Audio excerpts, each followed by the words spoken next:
Hi everybody, 10th of September, another day in my daily diaries of looking after my wife with Parkinson's and dementia. I've just got in, so I won't be long doing this. I've just his mate walked through the door.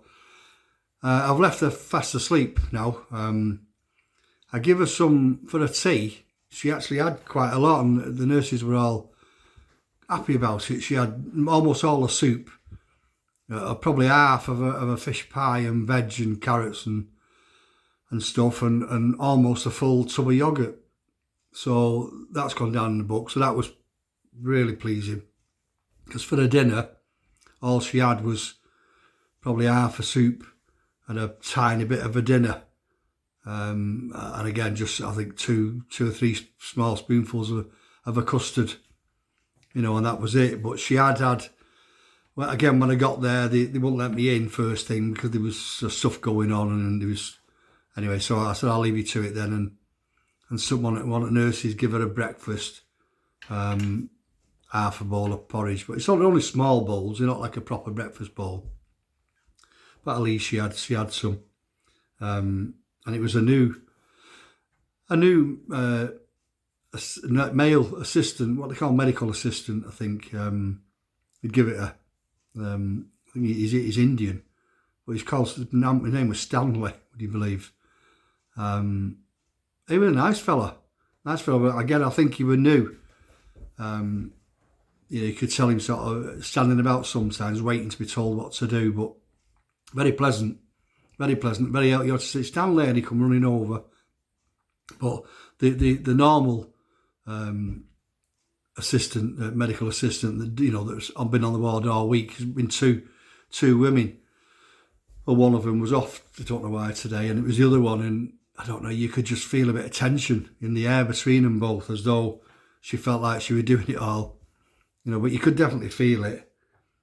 And when I first got there, they let me in about 9:30. I've been and had some breakfast, had a bit of a veggie fried breakfast in the restaurant. Good job really, because I didn't get a chance to get out and get anything else to eat all day. And I was just putting some face cream on her because her eyes open. When I got there, eyes open. And it's me. And I was putting a face cream on and rubbing it on her hands. And the little Chinese staff nurse said, "Oh no, that's right. Yeah, her eyes weren't open at that point." And the little Chinese staff nurse come over, checking it. "I'll take your bloods on you. Come on, and you take your blood pressure. Who's this with you now?" And she looked at me, looked back at her, and she didn't say it out loud, but she mouthed, "Husband, my husband," like that. So that was pretty good. But then she was asleep then. All the tests they done on her was all okay, apart from her still being dehydrated because she's still not getting enough fluid in. I keep giving her that spoonfuls of that thickened water, and she's not liking the tea. When the tea comes round, she's not liking that at all. I may get 2 teaspoons down her, and she's keeping her mouth shut. She's not letting me get it in, so I keep going back to the water.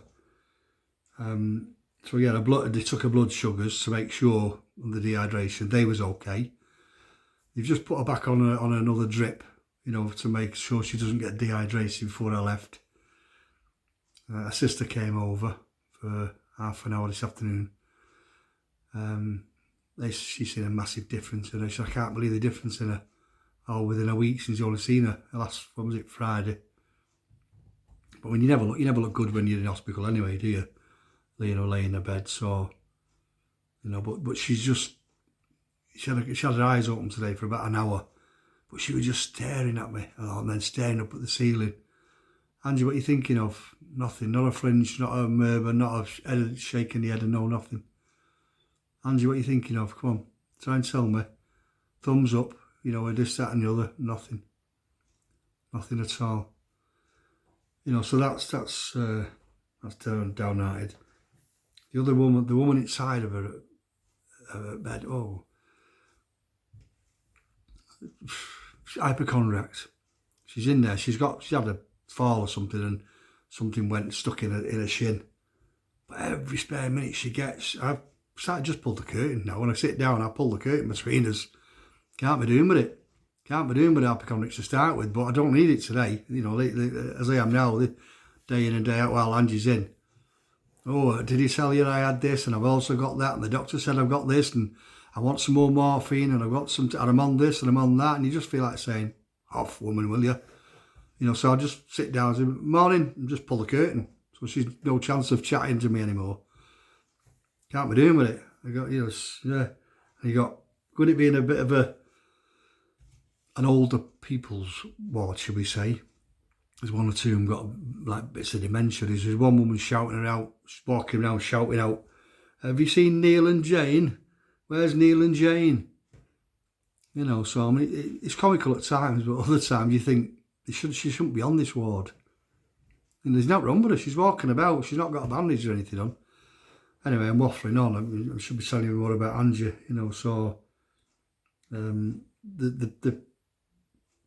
Daisy, the salt team woman, came out again just at dinner time as I was starting to give Angie a dinner. So she just pointed me a couple of things, but you know, don't do it that way, do it this way. And if she's put food in her mouth and she's not swallowing it, you know, if you do this, it helps. If it doesn't do that, then just put an empty spoon in her mouth and it's like a reaction, she'll go, and it works.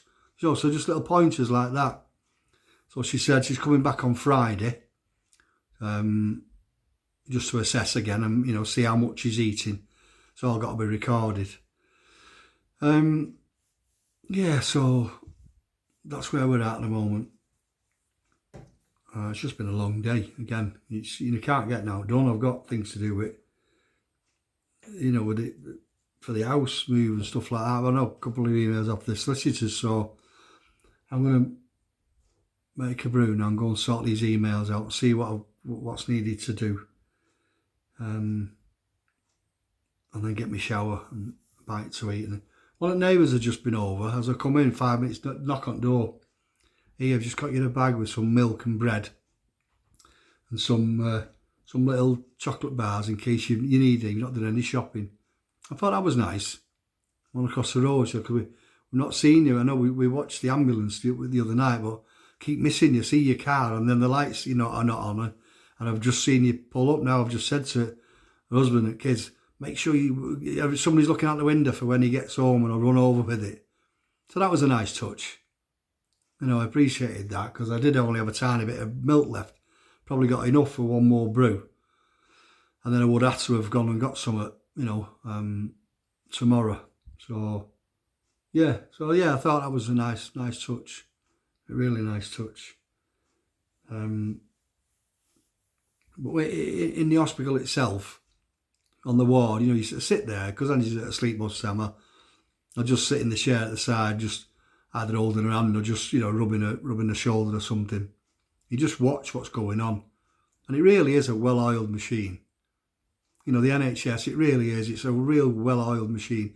It's the hangers on, you know, what bring it down. And the A&E needs sorting out. You know, people, it's accident and emergency, and don't turn up because you've banged your elbow or you've got toothache.